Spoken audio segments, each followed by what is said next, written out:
Bonjour, avez-vous déjà vécu une mauvaise expérience devant toute votre classe? Je vais vous raconter l'histoire de cette jeune femme qui est venue me consulter dernièrement, amenée par sa mère, car elle ne souhaitait presque même plus retourner en cours. Il s'est avéré que devant sa classe, elle avait un exposé à faire et elle a commencé à perdre ses moyens et elle s'est bloquée depuis.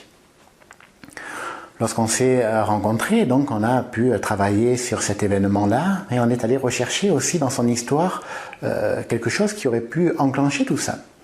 Et on est retombé sur une histoire où un jour en CM2 ou en CM1, elle devait avoir eu 9 ou 10 ans, elle s'est retrouvée devant la classe pour réciter son poème ou sa récitation.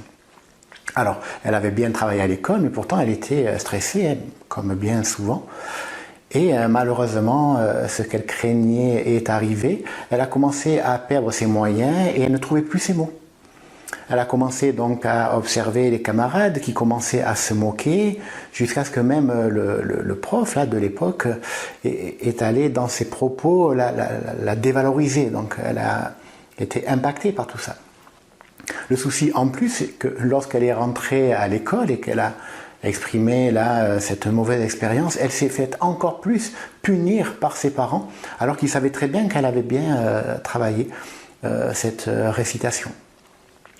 Voilà, donc on a dû travailler donc sur cet événement il y a quelque temps dans sa classe, mais on a dû remonter aussi à la rencontre de cette jeune fille pour aller la rassurer, la réconforter de cet événement-là au CM1 ou au CM2, pour qu'elle puisse retrouver des ressources et s'autoriser à réussir ce qu'elle avait d'important là dans son cursus scolaire.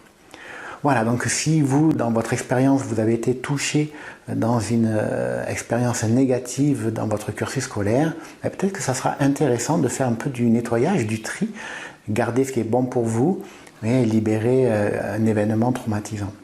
Voilà, pour une prochaine vidéo, je vais vous parler d'un moment de solitude d'une jeune femme aussi qui, lorsqu'elle était pareil, à 9-10 ans, au CM2 je crois, elle s'est retrouvée dans un moment de solitude lorsqu'il y avait un inspecteur qui venait inspecter la classe de sa maîtresse et ça avait été vraiment compliqué pour elle. Voilà, on se revoit dans une prochaine vidéo. À très bientôt, donc c'est Roland Imordino, coach et thérapeute. Et je suis vraiment là pour vous accompagner, pour vous permettre de garder votre self-control, que ce soit à l'écrit ou à l'oral, et surtout de réussir votre cursus scolaire, mais aussi votre cursus professionnel déjà, et du coup réussir votre vie. À très bientôt dans une prochaine vidéo. Au revoir.